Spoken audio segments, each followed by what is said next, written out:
Have you ever wondered what would happen to Zambian state owned assets if we failed to pay China the money that we owe them?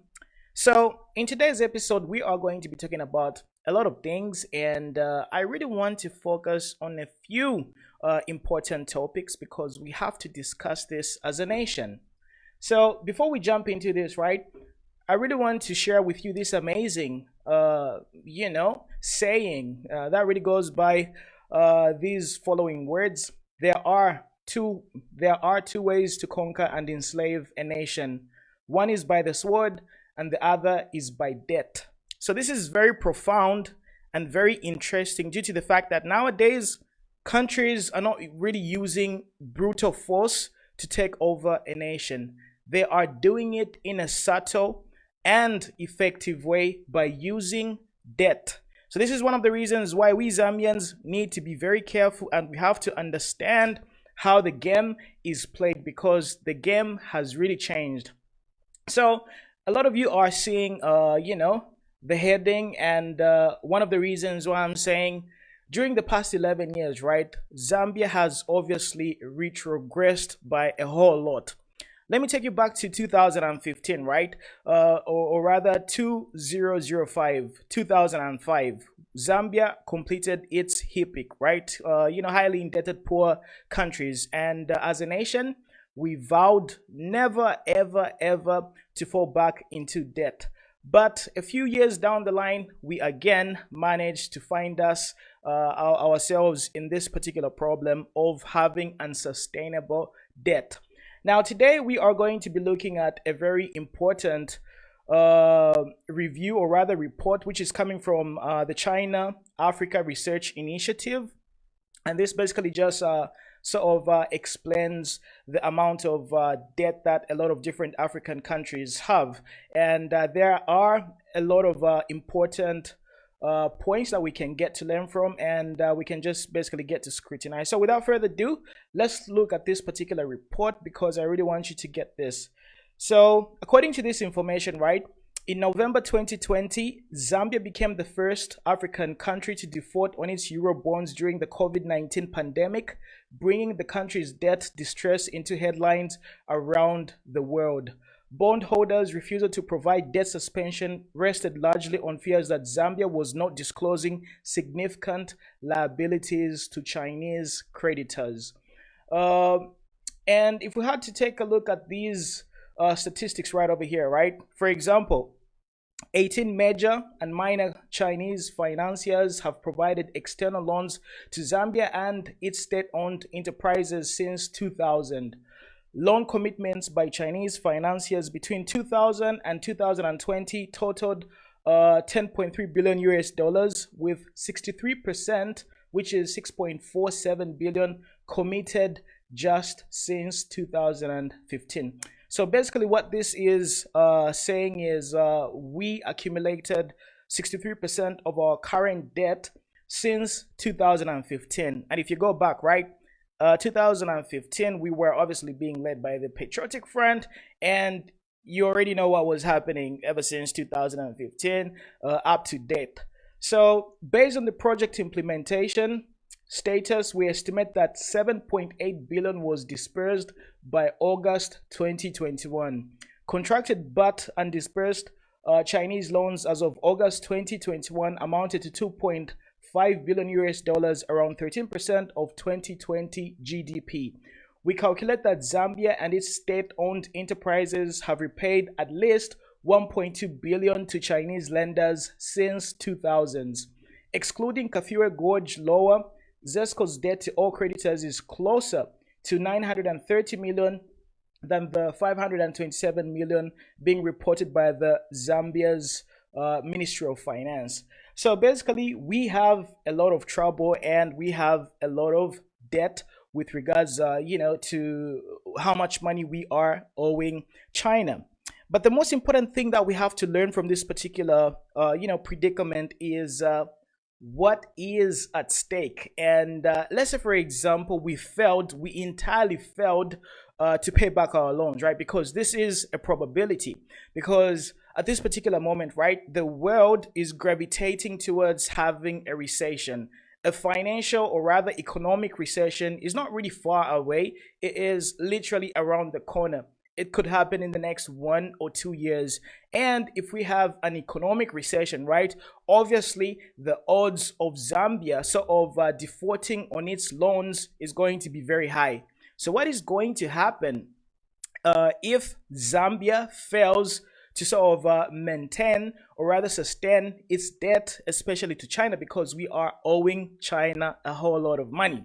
So this is the tricky part, because if you take a look at a lot of our state-owned assets, such as ZESCO, and for example, some of our airports, or let me just be specific, the KK International Airport, right? Obviously, getting to build the airport, we sort of borrowed some money, and we had some sort of stipulated conditions in order for us to sort of keep that particular asset. So what happens if we fail to, you know, sustain, or rather repay back the loans, or rather if we default on making those loans? So these are the questions that we are supposed to be asking, and it is very important for us to understand the implications, because just like I told you, right, things have changed.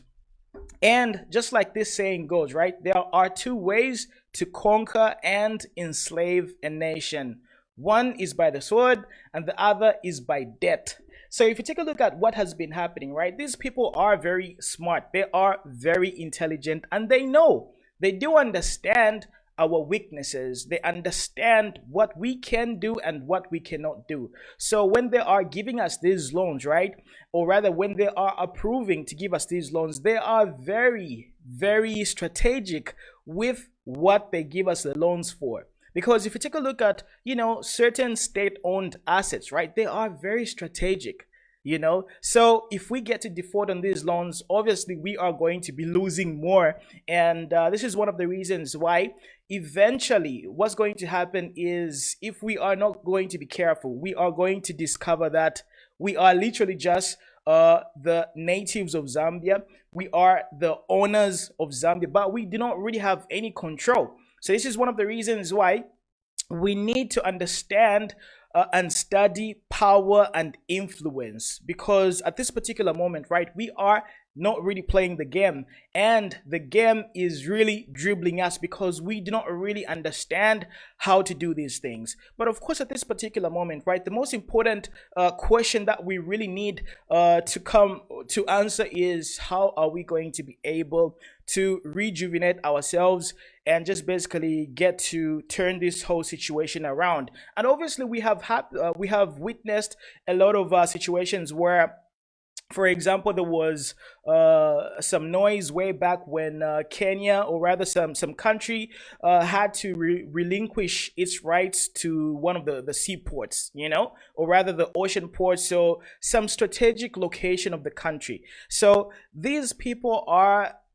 literally playing the game to win and to cripple us without even knowing, because a lot of people expect, you know, in order for another country to take over a country, right, they need to use force, they need to like use weapons. But nowadays everything is slowly happening, you know, behind closed doors, and we can't even really get to notice what is happening. So this is one of the reasons why we have to be extremely careful.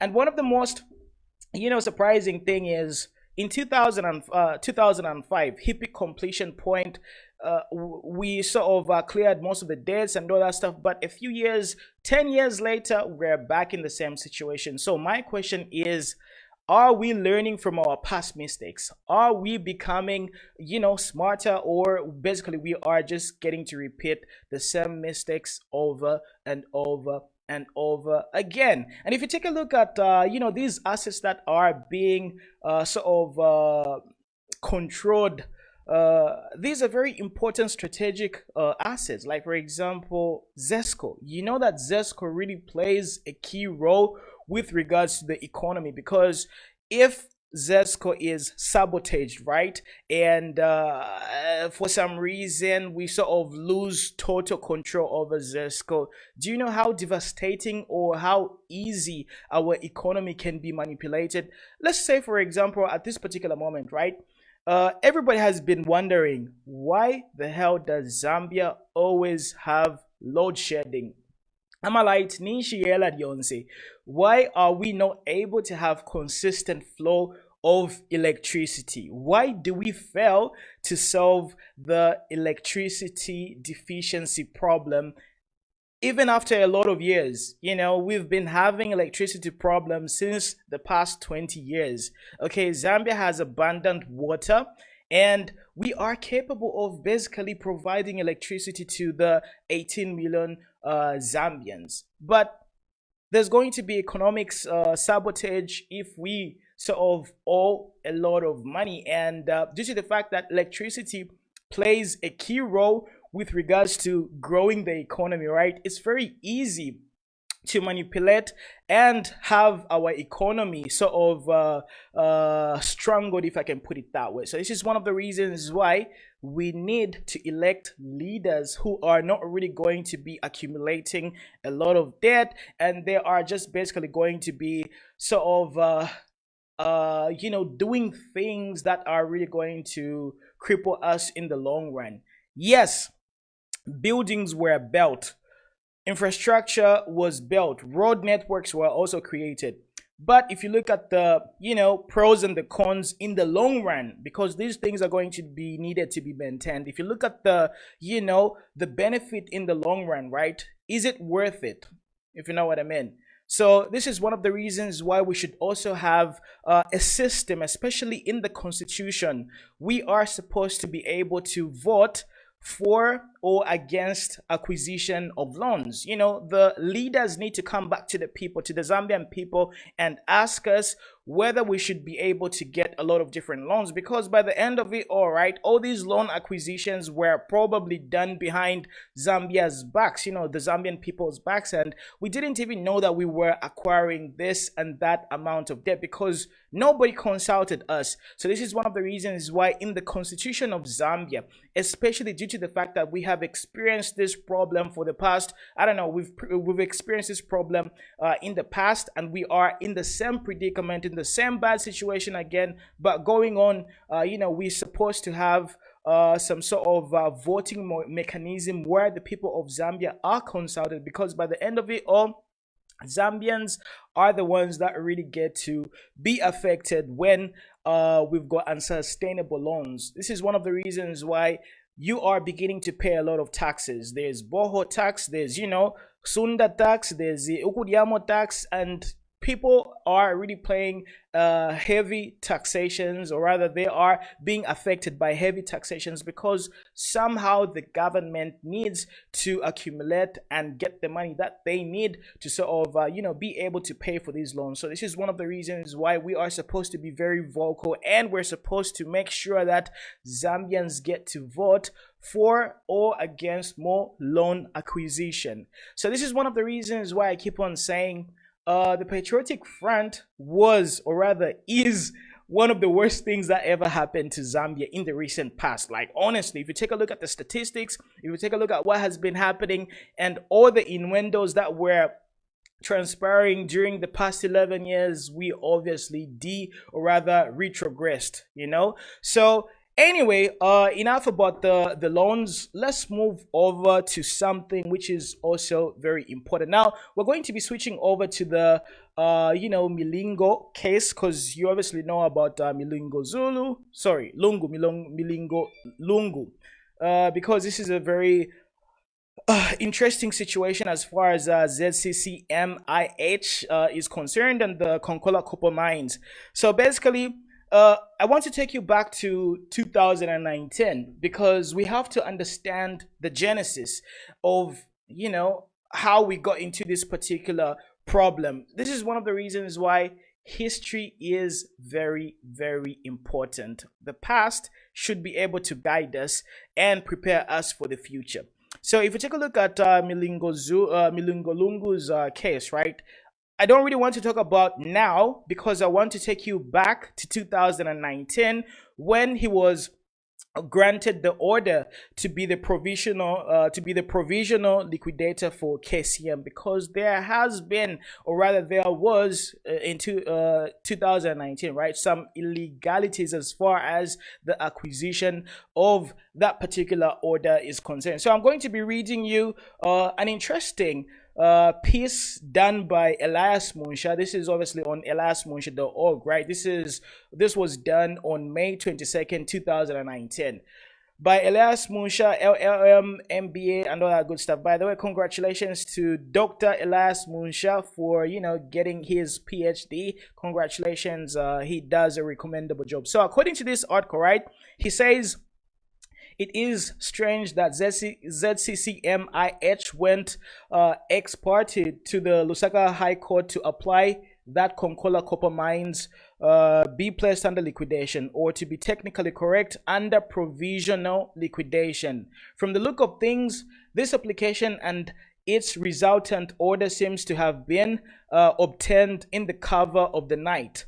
It is an integral part of the rule of law in Zambia and other common law systems that a judicial officer hears both sides of the story before deciding a case or before issuing an order.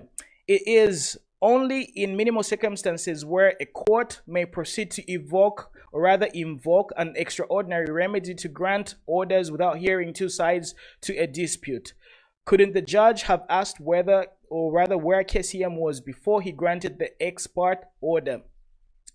It is telling that the ex parte order appointing the provisional liquidator of the KCM has the signature of the judge without the name of the judge. The world does not know which of the 30+ judges granted this order that has liquidated one of Zambia's biggest mining companies. So according to this information, right, we are supposed to, understand where this whole situation is coming from. For example, Milingo Lungu's, authority over, or rather how he was granted and how he became the provisional liquidator for KCM, because number one, the judges weren't really disclosed. We're not really sure how the courts were able to grant him this particular power to sort of play this important and key role. So it is also interesting to go back in the past and see what was happening. Who were the judges? What are their names? And how were they able to give him, or rather grant him, this order to play this amazing and important role? So it is very, very crucial and cardinal for us to get to find out who the judges were and what were the jurisdictions and how basically the whole process was conducted, because obviously we are a nation of rules and laws, and you just can't literally do anything because you've got the will to bend the law according to your wishes. So we have to be able to go back and pinpoint what was happening in the past, which judges played what role, and how was he able to get this particular order from the court. So it is very important for us to find out these information. So an unnamed judge of the Lusaka High Court has granted Mr. Milingo Lungu full powers of a liquidator, even if the judge has used the names provisional. This does not smell corruption and collusion. It stinks of severe corruption and foul collusion. We are quite concerned with the political connections of the court-appointed law firm and the lawyer liquidating KCM. This law firm is owned by the senior leader of the ruling Patriotic Front Party. So, if you've got time, can you please read this important story by Elias Munsha? The link is right over here. I'll probably have it in the comment section as well. So it is very important for us to get to find out these things. Now, moving on, let's talk about Mr. Chishimba Kambwili's tribal remarks, because he is back and he is filled with energy. He is back talking about tribalism and basically getting to use the same formula that really got them ejected out of power. So does the Patriotic Front ever get to learn? Do they even know why the people of Zambia rejected them, because it seems they are basically not really learning anything. And basically, this is a very common trait with us Zambians. We never get to reflect. We never ever get to understand and, kupishamo pen. We just do things like we are being like we've been bewitched, if you know what I mean. So if you take a look at, or rather listen to what was happening a few hours ago with regards to Dr. Chishimba Kambwili, because he's on he's campaigning right now, and he's got the same rhetoric. So anyway, let's listen to this. And I'm sure by now a lot of Zambians are fed up of this tribe or that, and all these cheap propaganda type of tactics. So let's listen to him on his campaign trail. Abanensi ba church abanzathu abahahaha uko bafuma ba church kwamena atokera kumena ukanyikuti uko ifyo bavotele mana votera na imwefe mufiri okuvota na imwefe kuvota chimodzimodzi kuli akumwabo ko ba church bafuma kuja kumena atoka church kuja MP wa ba church akwete 49,000 votes. Anatenga 49,000 votes. Wabayeti Lungu ba PF akwete 250. Anatenga 250. Lomba imwe kulia ngabami pela 250. Chishimba bapela la mavoti ayi. Ngeranju kwepesa mavoti ambili kuno. Filafine bavota kulia. Mwana vota la kwao. Efyo tulefua kumona muno mukaumbwe. Mukabala ngati. Baendi Lungu bakuno ni bakuno lafine muvotela bakumyenu muvotela kwanu kwatoka na imwefa twana votelo wakumwisi chimozi kuno. There you have it. So same situation, same narrative, nothing has changed. So to me, I really wonder, do these people ever know how to read the room, or rather the temperature of the room? Because clearly this wasn't working for them. And if you hear their sort of strategies, right, they don't even have any basic sort of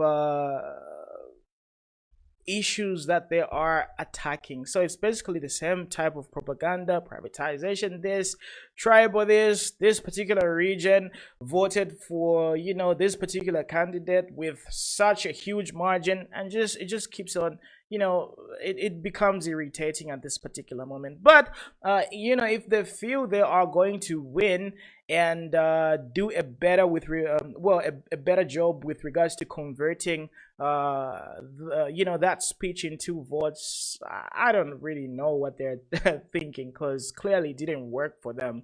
And at this particular moment, they are probably in a worse situation because they've lost power. So obviously getting to stick to the same things, I mean, like, when do you learn? But anyway, maybe the people of Zambia this time around are probably going to fall for it, because they say that if you keep on repeating the same lies, right, it eventually sounds like the truth. So maybe if he continues in this particular path, he's going to get us different results. But to me, I mean, it's just funny at this particular moment. So anyway, moving on, we are going to be talking about Mr. Davies Mwila and his speech that he had like way back in the day. So this is obviously coming from the archives when he was in Kambwili, and what was basically happening as far as the markets, bus stations, and all these things. So let's listen to him, then we'll have a conversation a little bit later. No,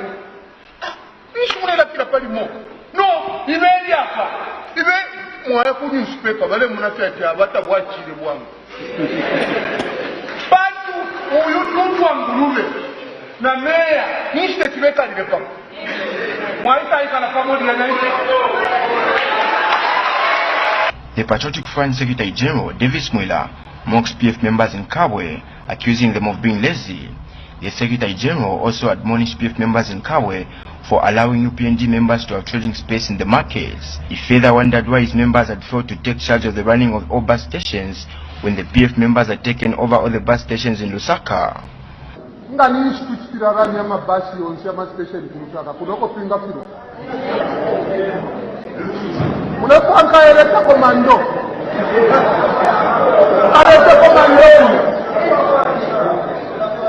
We are in government and we have to be in control. Yes. My point is, take a change to Rio. Take a change to how? I will change to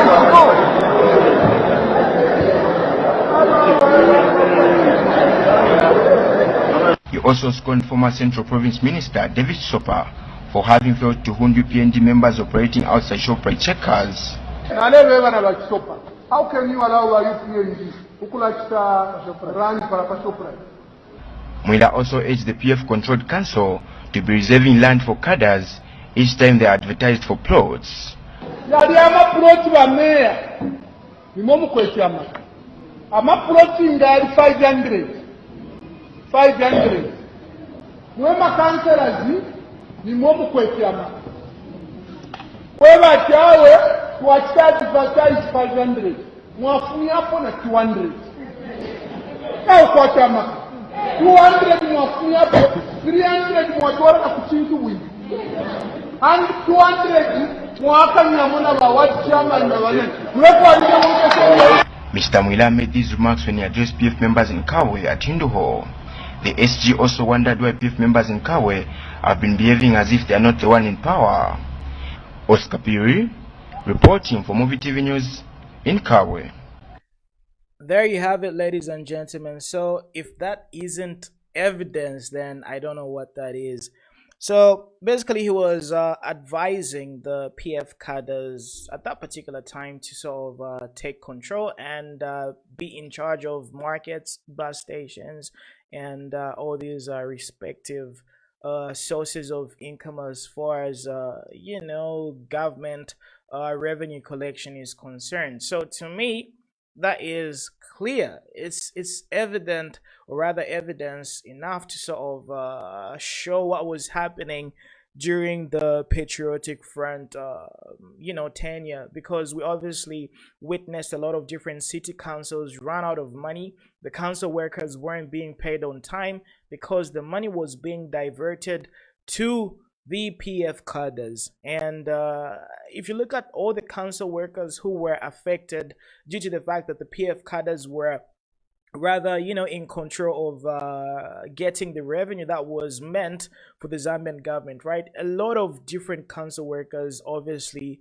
suffered a lot. A lot of marriages were broken, people couldn't provide for their families, and bad situations obviously happened. And you clearly heard him saying, if you've got 500 plots, 200 of them, give them to PF cadres and your people. So it was all about them and less about Zambians and the citizens, and just getting to do what is right. So it was all about them. And this is one of the reasons why I am so thankful and I'm so happy to be alive in this particular new dawn revolution, because we are having a president who clearly states and says, look, cadreism and cadres taking over revenue collection, which is meant for the government of the Republic of Zambia, which is also going to play a key role as far as increasing Zambia's GDP is concerned, right? Let's not do that. Let's leave tax collection for the tax collector, the authentic tax people, if you know what I mean. All this revenue collection is supposed to be done by dedicated specific people who are who've got the right to do so, instead of diverting all those funds to different cadres. So this was basically how the PF was running things. And I know, getting to say these things is obviously something which is taboo. A lot of you might be saying, why is he talking about this? Doesn't he know? Yes, we understand at this particular moment, right? The Patriotic Front members are very strong at this particular moment. They still have a lot of money. They are still having like 68 members in parliament. So they are the strongest contenders. They are the strongest opposition right now at this particular moment. But sometimes we just have to call a spade so that we can actually get to learn from these mistakes. And yesterday, President Hichilema clearly said that be very careful with who you choose. leaders that we choose have got a very key role in turning the whole situation and society around, because if we keep on doing sloppy jobs with regards to the people that we elect, right, we're basically not going to make any progress. So the other thing that I would want to talk about is obviously President Hichilema's speech yesterday, right? And if you take a look at the differences in leadership between President Hichilema and former Republican President Lungu, right, you can see like a clear disparity between them, because number one of them was avoiding press conferences, and communication is a very important aspect of leadership. A leader needs to thoroughly communicate and let the crowd understand his direction. But in the past, right, we had situations where President Lungu was even afraid to face the journalists because he knew he could go off script. His true character would obviously pop out, and people are going to understand him. So this is one of the reasons why he entirely avoided having press conferences, and he was hiding under the veil of the humble one, the one who promotes Christianity, the one who really wants to promote this religious affair. But if you take a look at what he was doing and what he was condoning, because condoning something and strictly disputing certain actions are very important, especially for leaders. We obviously saw President Hichilema calm the crowd with regards to the situation that we had with Honorable Obvious Mwaliteta, who was talking about propelling the cadres into specific roles in the structures such as markets and all that stuff. But President Hichilema had to correct the situation and make sure that the people of Zambia knew his stance so that this uncertainty could be cleared away. So communication for leaders is very important, and this is one of the reasons why I feel so happy that President Hichilema is very comfortable being uncomfortable. He's very comfortable letting the opposition have a fair playing ground, fair opportunities to sort of propel their messages, regardless of how cheap their propaganda is, because obviously in the past few weeks and days, right, we have seen this propaganda as far as gay rights is concerned, plus selling of the jet, because we understand how the media is being still controlled by the Patriotic Front. Because at this particular moment, right, do not get it wrong, the Patriotic Front they are still very relevant, and they haven't entirely been sort of shut down. And if you take a look at what was happening in 2011, if you look at the transition between MMD and the Patriotic Front, right, what really happened with regards to MMD dying is the big wigs in MMD had to like jump ship and going to PF. But this time around, right, there is obviously strictness, and it's not really that easy for Patriotic Front people to like divert and jump onto the UPND type of ship. So this is one of the reasons why they are obliged to sort of stick with the Patriotic Front. And right now they are doing a very good job as far as media is concerned, and just giving pressure to the UPND. And this is one of the reasons why I really believe that the UPND has to play offensive at this particular moment, because they've got this momentum, and they've got this opportunity to sort of do what they have to do in order for them to like make themselves stronger.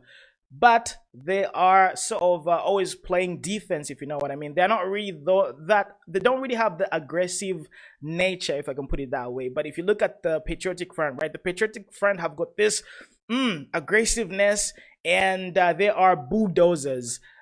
No pun intended for Mr. Bowman Lusambo. But if you look at the nature of UPND, right, UPND is mostly more intellectual. But sometimes when you play that defensive type of game, you sort of begin to look weaker.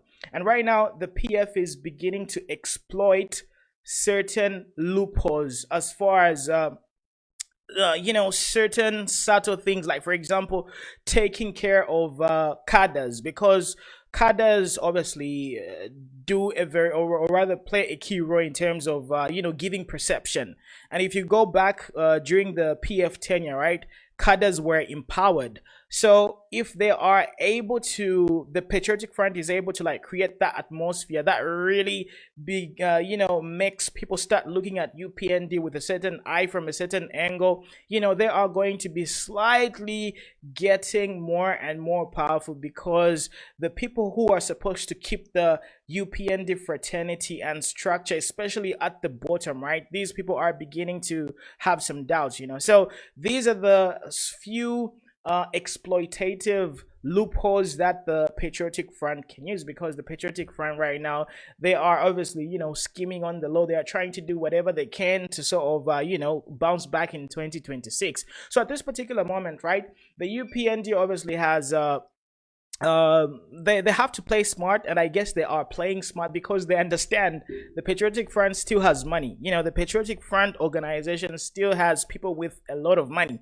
So what they need to do is they need to make sure that they drain those particular individuals who are going to be funding the rallies and all that stuff, and they just have to like make sure that they slowly destabilize and erase, or rather minimize their venom, if you know what I mean. But obviously, due to the fact that the UPND has got this reputation of being clean, playing smart, and all that stuff, so this could be potentially a loophole that the Patriotic Front can obviously get to exploit. So it's really going to be amazing to see what is going to happen in the next coming few years, and how the world is going to be gravitating towards the two biggest contenders, or rather these two particular organizations. Because of course we've got Hamdudu, we also have Harry Kalabanda stuff, but at this particular moment, to be honest, they do not really have that much of leeway as far as the members of parliament, because everything matters when it comes to obtaining power in Zambia, right? The power structure in Zambia, everything matters. You need to have a strong opposition, even on the in parliament, if you know what I mean. Because let's say, for example, let me take you back to Bill 10. When Bill 10 was being sort of thrown to the people of Zambia, and they were like, the PF was using a lot of money, a lot of capital to sort of propel the Bill 10, which was obviously going to disadvantage the UPND, right? If UPND at that particular moment didn't have enough MPs to sort of not make Bill 10 go through, right? Obviously, Bill 10 would have gone through, and you already know the delimitation evil that was in Bill 10, right? Obviously, the Patriotic Front could have done very well. So when it comes to having a very strong opposition party, political party in Zambia, right, you need to know where the power structure lies, and you need to have MPs. So far, if you look at besides Patriotic Front, right, the only other political parties that have managed to get some MPs is probably Mr. Hamdudu's political party, and he only has about one MP. So I don't really know other MPs. We've got a lot of different independent members of parliament. So all these things really matter in order for you to form the strongest opposition. And this is one of the reasons why I am looking forward to seeing what's going to happen, or rather the outcome of the incoming by-elections, which are going to be held. Like, let's say, for example, I think there's some incoming by-elections, so I'm really looking forward to seeing who's going to be able to like scoop a lot of seats, because that really matters.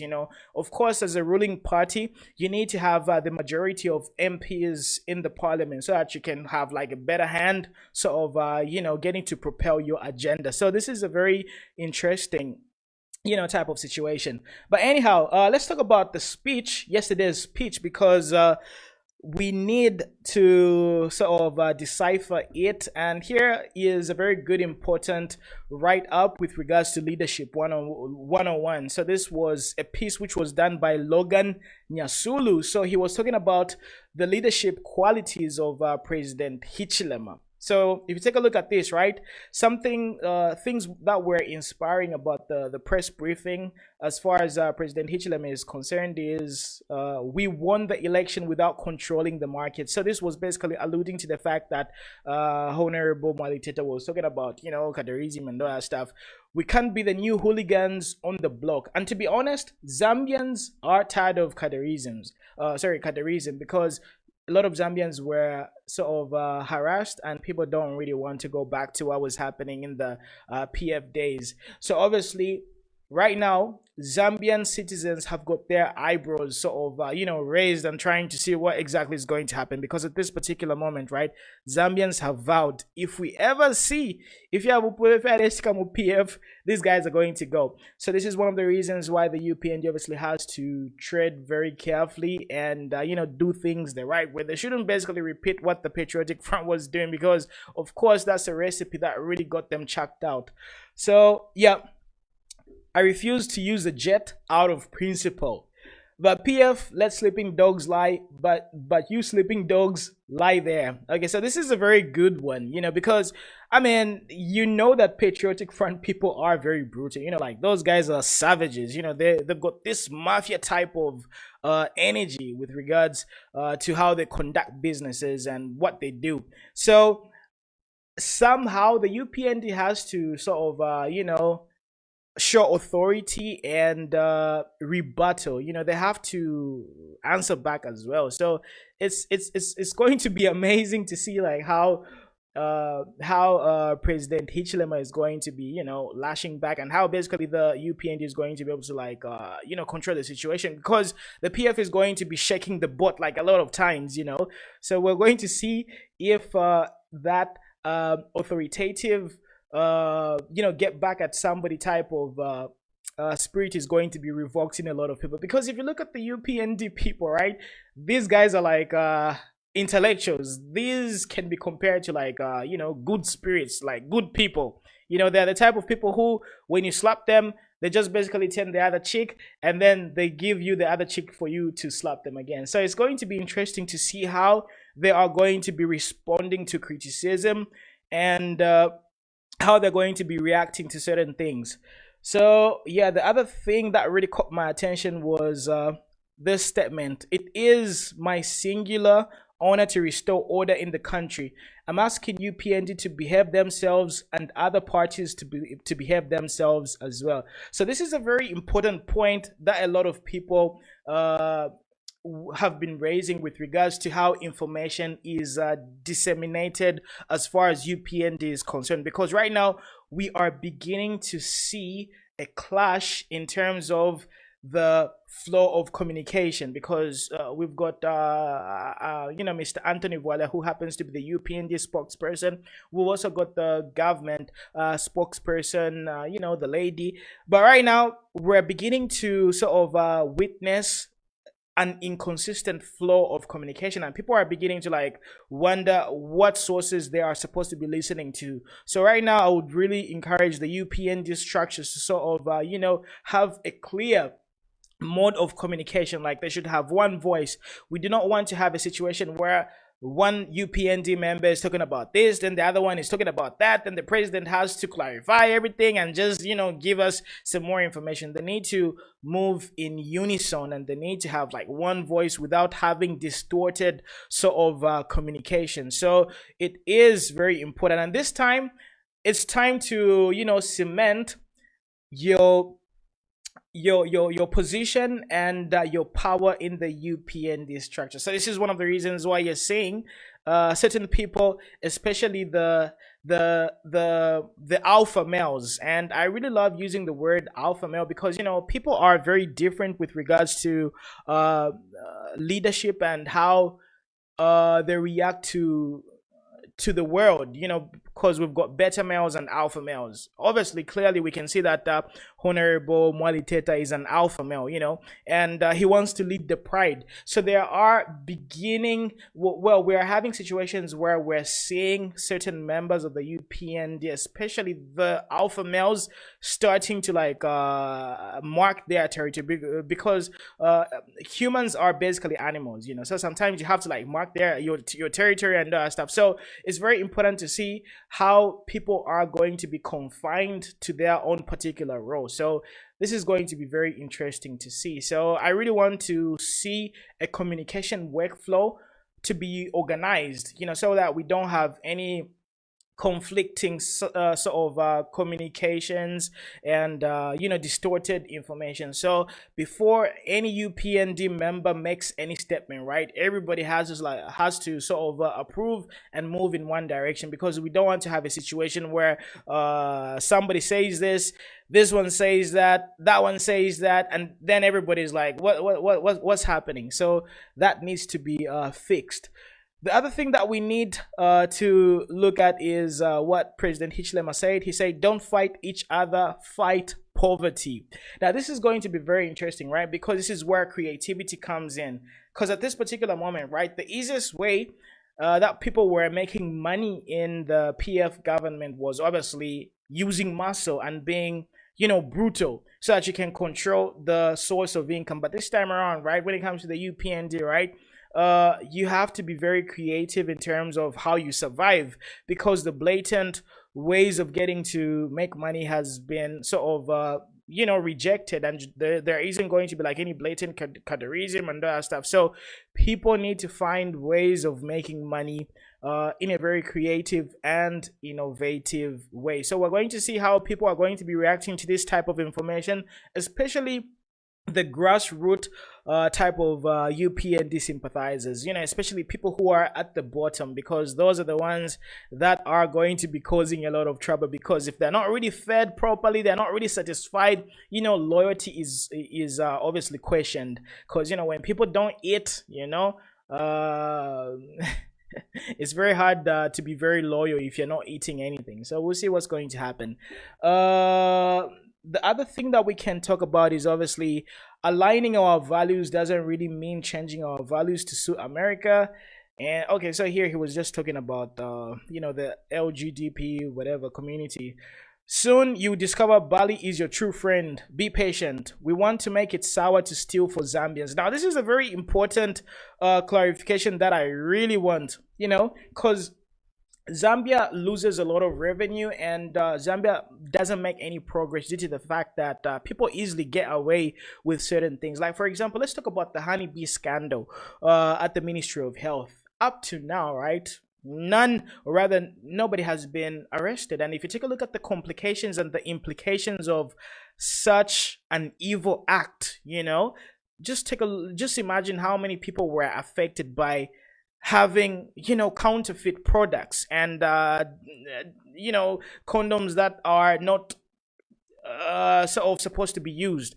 How many people were affected? How many people got pregnant? How many people got you know, diseases? So if you look at all these loopholes, right, we have to make sure that everybody gets to do the right thing, especially the people who are in leadership roles. And we really need to make sure that we fight corruption and have a zero tolerance to corruption. But of course, this is one of the reasons why President Hichilema is telling people that, look, if you really want to make a lot of money and be wealthy, do not even think about working for the government, because it's really going to be strict and hectic for a lot of different people. And this is what we need. We need to see convictions which are going to be targeting the big wigs, you know, the people who've got like the most amount of money, because we need to set an example to the people who are at the bottom. So just like I keep on saying, right, leadership starts at the head, then it goes to the rest of the body. So if you are able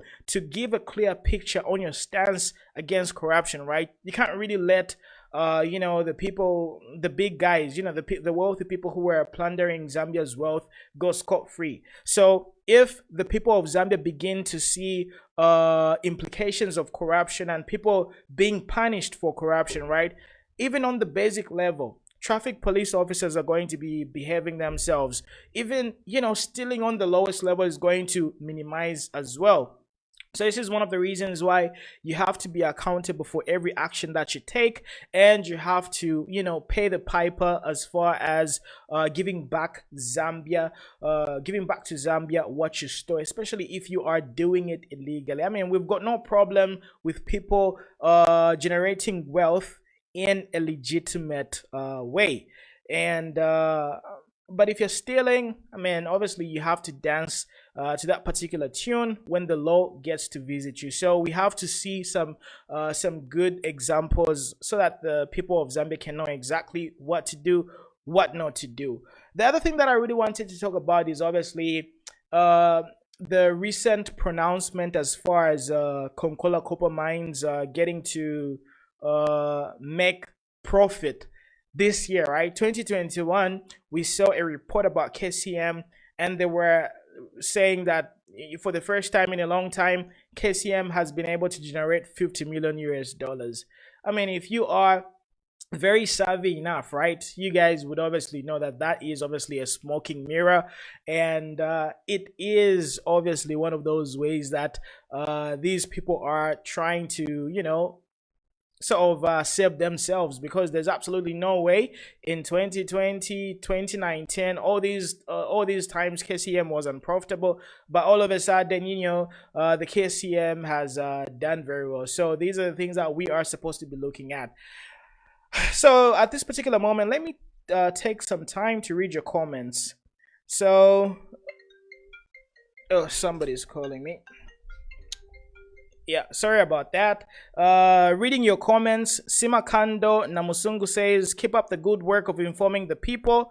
Sonia Mulwana says, DM busy spearheading abuse of office and promoting lawlessness. Mwape says, Davies Mwila must be taken to court for promoting lawlessness. This country lost a lot of revenue because of his foolish statements.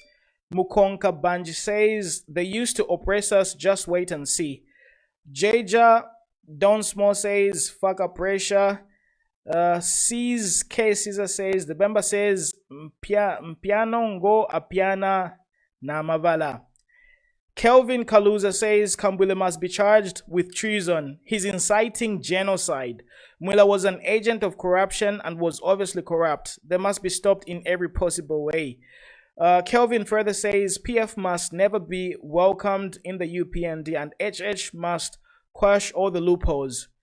Henry Casapato says, for sure, why is DCE, ACC, FIC and the police wasting time to arrest former PF members like Davies Mwila and all the PF Mwankole, Intala Misoka Bapompwe, Vamshani Naonsala, and all that stuff. Alright, okay, cool. So basically, you people have got the same sentiments just like I have, right? Everybody hates corruption. We all want Zambia to progress. We all want Zambia to grow, and we are tired of having the same problems over and over. You know, it's high time we started having different problems because we're progressing, you know. And as far as all these loans are concerned, right, we have to be careful in terms of the loans that we acquire, because we are going to go back to slavery. We are going to go back to like basically being beggars. And I think at this particular moment, right, we're supposed to be proactive in the region.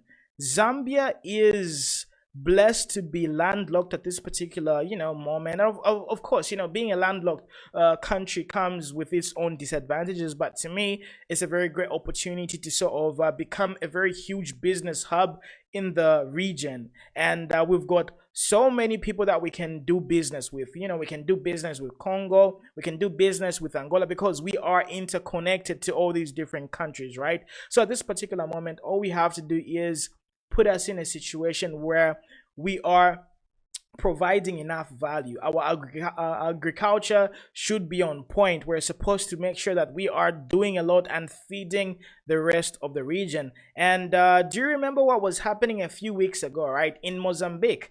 I don't really know whether you are very conversant with what's happening around us, because Zambia is a landlocked country, so we're supposed to like monitor what is happening amongst our neighbors, because if anything happens, if anything terrible begins to happen with our neighbors, the violence can easily migrate to Zambia. So this is one of the reasons why I really believe Zambia needs to have a very strong defense system. Our army should be very, very vigilant, and I believe our army and our police services are very strong, but we need to make sure that we keep an eye on our neighbors, because in Mozambique there was a lot of crazy situations that were happening, and we saw Rwanda react faster than Zambia. Did you notice that? Paul Kagame was able to send his special troops to go and quench all that violence that was happening in Mozambique. So if you take a look at where Rwanda is positioned and our position as Zambia, President Paul Kagame is more reactive than we are, but Mozambique is very close to Zambia. So this is one of the reasons why we're supposed to have this attitude whereby we get to protect our borders.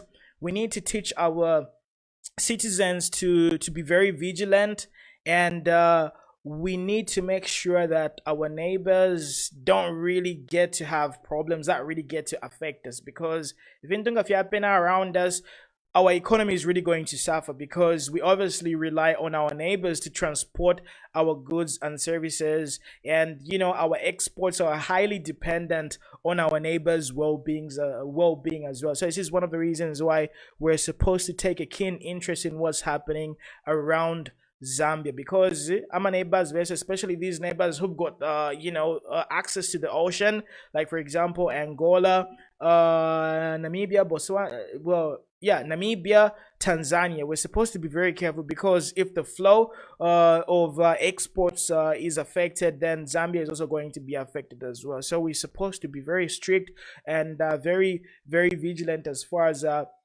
protecting our strategic borders is concerned. So to me, getting to see President Kagame react and do something about what was happening in Mozambique, and him being successful, that was something that was shocking to me. And we didn't really get to hear anything from our Zambian army, or basically we didn't really get to hear anything from our news with regards to what's happening in Mozambique, because these are intricate details that can really get to affect Zambia as well. So my vision is to see a Zambia which plays a very key role in SADC and Africa in general. And this is only going to happen if citizens take things seriously, if citizens are able to avoid certain checkmates, like for example electing leaders who are going to be putting Zambia in debt, when you already know that debt is one of the ways that we can be enslaved, because if Zambia has got a lot of external debt, our economy gets shut down and we get crippled, so we need to be very vigilant, especially as Zambians, especially the Zambian males, because the basic role of Umwaume, is to protect your land, protect your women, and feed your children. So this is one of the reasons why to feed Sambirisha Ivumba, so that everybody gets to play a key role, and Zambia gets to do very well. So we shouldn't take these things lightly. We need to figure out what's happening to Zambia, so that we keep our toes, be on our toes, and just basically be able to do what we have to do in order for us to progress, because we need to progress, because we need our citizens to be competing with the world, and being able to go toe to toe with the best of the best. And we can only do that if we've got a strong economy, and everybody is confident enough to sort of play and maneuver in certain ways. So please be very careful and avoid these certain subtle type of problems that we can avoid, So as far as the loans that we have, I really hope we're going to be able to fix it and be able to solve this particular problem that we have, because it's really a big deal. I mean, these guys have got strategic assets that they can really get to control, and if they control those assets, Zambia's economy is going to be sort of choked, and it's going to be very hard for us to make progress from an economic point of view. So sometimes we're supposed to be very protective of our assets, especially assets that are really relevant to our development and our economic progress.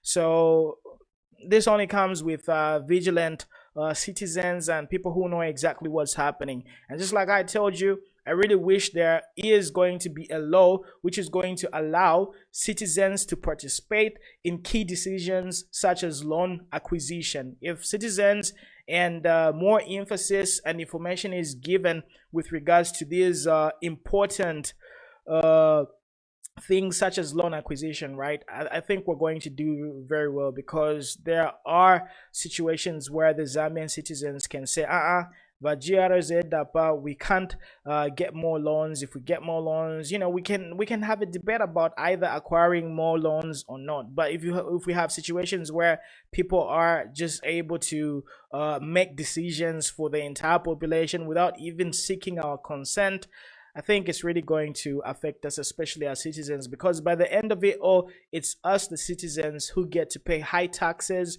We get overtaxed, and our revenue income is going to be slashed down, and we're basically not going to be able to progress from an individual perspective as well. So all these loans get to affect citizens, So anyway, this is all I had for you. I really hope you enjoyed this one. Of course, it was very long. And yeah, hopefully we'll see what's going to happen, and have a great Friday. Enjoy your weekend. Take care. Do not drink and drive, and yeah, talk to you a little bit later. Remember to share this video in all the groups that you belong to. So if you are watching me right now, kindly share this video right now. Post it in 5 different groups that you belong to, because the people of Zambia need to listen to this type of information. So I am Nalula. This is Zed Corner, the leading voice for the Zambian youths. Hopefully we are going to progress as citizens, and I really wish you good luck. Make a lot of money, feed your family, be happy, take care of your mental well-being, and yeah, just be blessed, and be your brother's keeper. Have a great day, and God bless you.